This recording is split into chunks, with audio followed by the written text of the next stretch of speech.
Hey everybody, welcome to my next hit video. Today I'm gonna explain where the next Mario and Sonic game takes place. No, I'm sure you all know I'm just kidding. Obviously, we have some Pikmin 3 to talk about. A new Nintendo Direct was released on the 17th of May, and it is chock full of Pikmin 3 information. So without further ado, I think the way I'll do this video is I'll actually show the video, the Nintendo Direct, and after Mr. Iwata explains something, I'll kind of go into depth with it. So let us begin the video! Next, I'd like to discuss more on Pikmin 3 for Wii U. In this game, instead of Olimar, who was the main character in the previous Pikmin titles, there are three new main characters. Their names are Alf, Brittany, and the captain, Charlie. I'm done! That's all I need. Nope! I'm done. Don't need to read the next to it. Alright, sweet. Now we know their names. Notice how the first letters in their name corresponds with the first letter in their concept art. Also, Charlie has the same name as my dog. There's still no sign of character D, however. So as far as we know, character D might be completely removed from the game. Either that, or he'll be a side character. They are from planet Koppai, which is facing its doomsday due to a lack of food. Planet Koppai? Whatever happened to Planet Hokotate? These characters look very similar to the characters we've seen in previous games. I think that's reason enough to believe that these characters are Hokotatians as well, or at least the same species. Maybe Koppai is a neighboring planet to Hokotate, and some Hokotatians moved over to planet Koppai so they can build up another community there, kinda like another country. And by the way, who called that plot? Who called it? Me! I'm the winner! I did it! I predicted it! Woo! They set out on their adventure in search of food that can be returned to Koppai. Due to an accident while traveling, they crash land and encounter mysterious creatures called Pikmin. Well, there's another prediction I got right. As you could see, Captain A, Alf, and Charlie were actually in different areas. They seem to be getting up from different areas, and you can assume that they landed in those areas. So maybe you have to find each other. It might be the same scenario within Pikmin 2, but yet again, these seem a little further, because one's a kind of foresty area, and the other's a snowy area. Also, please note how kawaii desu Alf's voice is. Just thought I'd put that out there. With their help, the three travelers start exploring. Noticeably, the sound effect that yellow Pikmin make when they're thrown is a little different from the other games. It seems a little more high-pitched than the average Pikmin. We've already heard how the rock and the flying Pikmin's noise is different from the red Pikmin's. Red Pikmin have the standard noise that we're used to. Yellow Pikmin have a more high-pitched noise. Rock Pikmin have a slightly lower-pitched voice. Flying Pikmin have an angelic voice. Maybe blue Pikmin will have like a kind of like fishy kind of voice or something, I don't know. White Pikmin will sound like they have that kind of filter that they had from Pikmin 2, and purple Pikmin will sound very low-pitched. As a side note, I also realized that the spot caps actually have health bars in this one, and in previous versions of the game, they did not have those.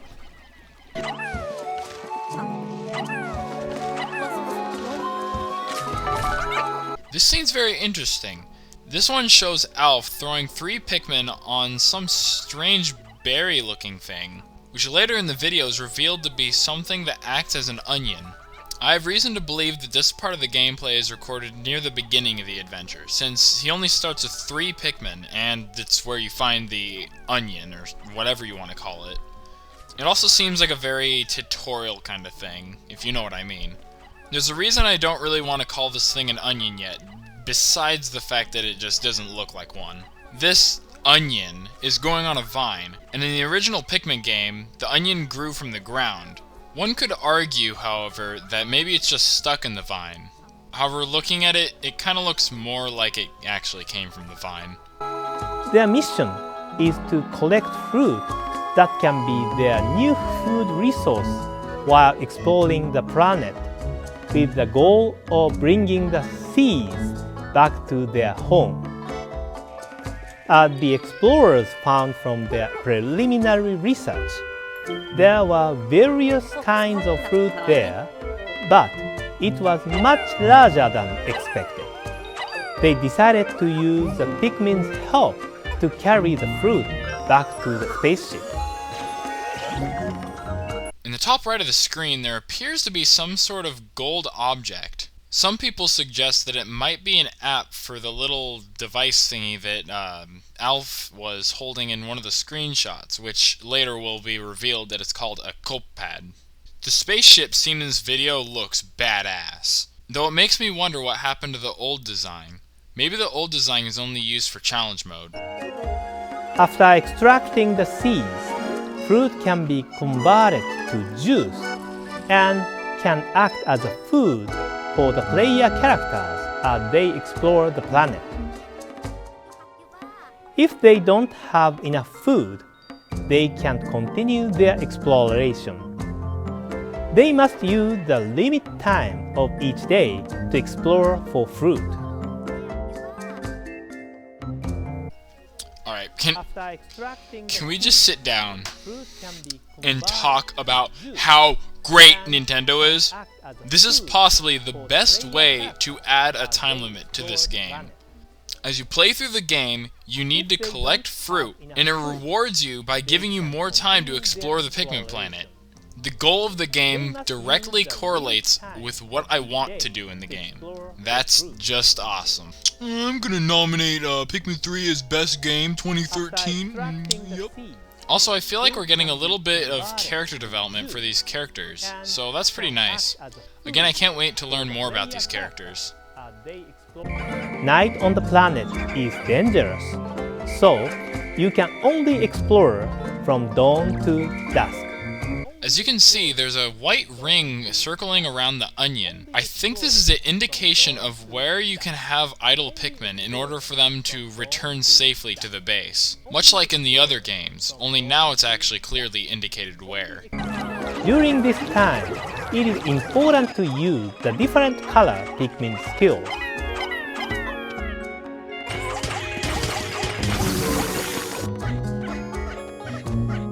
In this part on the top left, there appears to be some strange purple monster. It seems to puff up and shoot water out of its little yellow holes. Thanks for the early Easter egg, Nintendo.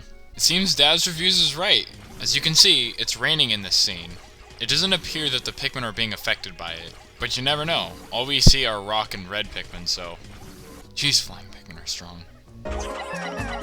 Players can divide activities among the different characters and explore separate areas with different groups of Pikmin in order to progress with their exploration. Once you get the hang of it, you can complete tasks within a shorter time frame. Here in the center of the screen, it appears there's some sort of cave. Maybe this means that underground caves are back. Also, in the bottom right, that appears to be a burgeoning spiderwort from Pikmin 2. In this scene, we can see what appears to be two green female shear grub. Unless these are female shearwigs. This begs a question though. Why are these mandiblards hanging around these pyroplasmic slooches? Also, if you make mistakes while you play, you can replay the day or revert to an earlier section of the game. So much to say, so much to do, so much to say. Alright, first off, Armor Cannon Beetle larva looks pretty cool. I noticed how realistically the rock fell down that slope. Instead of going in a straight line like Pikmin 2 would have, it actually kinda curved a little. So maybe there's a complex physics engine in this game. Sweet. Also from this scene we have further confirmation that rock Pikmin are immune to crushing attacks. Also, it appears that they're bringing a new play control Pikmin kind of retracing system, which is neat for inexperienced players who need help. Something that caught my attention is that on top of the statistics for every day, there are names like Brittany in the Fruit and Where's Brittany. Does this mean that there are like kind of like chapters in the game? Huh, kind of interesting. The fun of starting over is that you can tap into what you learned from your last play session to more efficiently complete tasks. If you look in the background, there appears to be an electric fence, much like in Pikmin 2. However, it looks like it has a redesign. Cool, cool, geysers like in Pikmin 1. What the heck is that, dude? Mom! Looks like we got a spooky skeleton in our Pikmin 3. I have no idea what they are, but they kinda look mammal-like. Underwater areas. Hell yeah. Look at this snagger! Look at this snagger! Oh! Look at him! Oh, look at the snagger! Look at the feathers! Look at those scales! Look at the little effect where he's digging out of the ground and his scales are kind of dirty from the dirt! Also, I'd like to direct your attention towards the Pikmin counter on the bottom of the screen. Notice how Alf is rapidly throwing his Pikmin. Now, throwing is the key word here. Earlier, there was a lot of debate whether or not flying Pikmin could actually be thrown. But as you can see, in fact it's even evident in the video, the Pikmin counter went down when the flying Pikmin were selected. Looks like fun. In the first Pikmin game, the player had to start over again and again to figure out the most efficient way to complete the exploration of the planet in a limited time. But in this game, there is no big limitation in terms of the days. So it is more accessible for those that have not played previous Pikmin games. At the same time, experienced players can enjoy the game deeply because the more you play, you get better with the new Pikmin and new courses. And this is another one of your assets in surviving the adventure. In Pikmin 3, the gamepad becomes a handy information terminal called the Cop-pad. As you can see, the area you have currently explored is shown on the map. Huh, that's really cool. So it's like a civilization kind of like fog of war kind of thing. Also notice the second little button thing on the bottom of the screen is that shiny thing that we saw earlier. You can see where the Pikmin and player characters are located. Also, by scrolling the screen with your finger, you can see the details of each area on the TV screen. Big thanks to Layretz on this one. He noticed a stone wall on the far left of this screenshot. Maybe this indicates that yellow Pikmin will have the ability to carry bomb rocks again. In this screenshot, we can see that the quote-unquote onion is both yellow and red on the base. When you come to the sudden realization, hey, where are all these Pikmin coming from? You realize, wait a minute, that onion can hold every single type of Pikmin. That's right, the onion in this game can hold every single type of Pikmin. Or at least as of now, we can tell that it carries red, yellow, and rock Pikmin, since it's changed in between those colors. In this screenshot, we can see a gray pellet, which is for the rock Pikmin. Additionally, if you scroll the map while selecting one of the player characters like this, you can move them to a specific location automatically. With the Cop-pad, you can view the overall map and grasp what each characters and Pikmin are doing on their assigned tasks. Okay, at this point, it's not a question of whether or not Pikmin 3 is a good game. It's just a question of whether or not you're willing to buy this. Because look at what they're doing!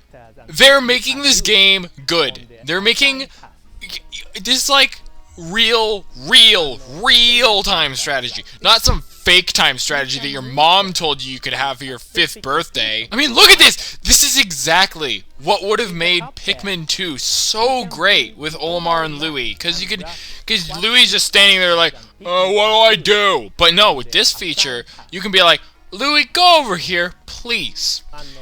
Please, with your Pikmin, go over here so you can be ready to do this task when I tell you to. Fantastic. Round of applause to Nintendo. Good job. I'm sold. I'm sold. I mean, I was sold from the beginning anyways because I'm a Pikmin fan, but sold. So I'm considering buying 2 copies of this game, maybe 4. Maybe 4. Thank you, Nintendo. I'm done with this tangent. Just thank you. Thank you for listening. At the end of the day, you can see the replay of the entire day. Fast forwarding and rewinding replay footage to review a day and the number of remaining Pikmin is a part of your strategy to get ready for the next day. Notice behind all the statistic, there appears to be an onion floating. Interestingly, there appears to be a blue flame coming out of the little hole on the bottom. I have a feeling that this onion is very unnatural. I think at this point I'm just trying to prove that it's not a real, legitimate onion, I guess. And it's maybe something just completely weird. I don't know. Anyways, moving on. I'd like to share some information on the game's control as well. We are preparing a few types of game controls that players can choose from. Play control using the gamepad is similar to playing the previous Pikmin games on the GameCube. The game is also compatible with the Wii U Pro Controller. Nintendo! Stop being so good! Stop it! You are being... You deserve to be punished for how good you're being! Thank you, Nintendo. I mean, okay. Personally, I'm fine with the new play control stuff. I mean, I've gotten used to it. The only problem I've been having with it is that because it's not built for Pikmin 1 or 2, because they didn't design the game around it, it's always been kind of buggy and stuff. And there's so many exploits with it. But like, okay, I'm completely open for GameCube-like controls. I mean, a lot of people have been complaining about it because, I mean, they're used to the old controls. They never got into the new play control stuff. I'm fine with either, but it's just great. I mean, thank you. You're making so many people happy. Thank you. Thank you. Thank you, Nintendo. Thank you. Thank you! If you have played Pikmin 2 for Wii, you know that the Wii Remote and Nunchuk control scheme makes it easy and intuitive to decide where you want to use Pikmin. Oh my god, look how great, just look how great the pellets look when they die. They actually like wilt and die. It's what I've always dreamed of seeing. Not really, I mean, pellet poses are cute. I mean, it's kind of sad that they die like that. But hey, I mean, it's detailed. I mean, look at it. I mean, it's so great. Also, I forgot to mention earlier, in the water level area, there was a box that appeared to be pushed, and the boxes from Pikmin 1 they're returning and stuff. I mean, nothing that significant, but hey, I mean, that's cool. With Wii Remote Plus, these controls have become more comfortable. We are mainly focusing on this control scheme today. Also, you can enjoy the full game without the TV by just using the gamepad. You can also play the game with Wii Remote and Nunchuk using the gamepad as a monitor. With the help of Pikmin and the Coppad, can Alf, Brittany, and Charlie save their home planet Koppai? Today, I shared updates on the game's story mode, but another time, we will be able to share more on challenge mode and the game's multiplayer modes. Maybe the multiplayer modes is where Captain D will come in. Maybe even the challenge mode levels. Pikmin 3 launches on August 4th. Thank you for watching. That is all that I have to share today. See you around that time of E3. I'm gonna go ahead and talk over Reggie because, I mean, who cares about what Reggie has to say? Just kidding, Reggie. Don't kill me. Alright, so Reggie goes on about how, he's trying to make E3 be like an all people kind of thing, like to all the people. Now Nintendo's not gonna show anything like any new hardware, but it's all about the games. And so they're teaming up with Best Buy, and so yeah, Best Buy showing right there. Ooh. They're teaming up with Best Buy, and they're actually gonna hold the demos at Best Buy stores. So if you live in a place with Best Buy around, head on over during E3, and hey, you'll be able to play some sweet demos. Play Pikmin 3. I bet you will be able to. And maybe it'll be a new demo. I don't know. It'd be cool if it's a new demo, but you never know. So, hopefully they'll have a new Pikmin 3 demo. I mean, if it's the same one, cool, because that was fun in itself. So, yeah, we'll have to see. Thank you for watching today, and we'll see you next time. Yeah, what he said.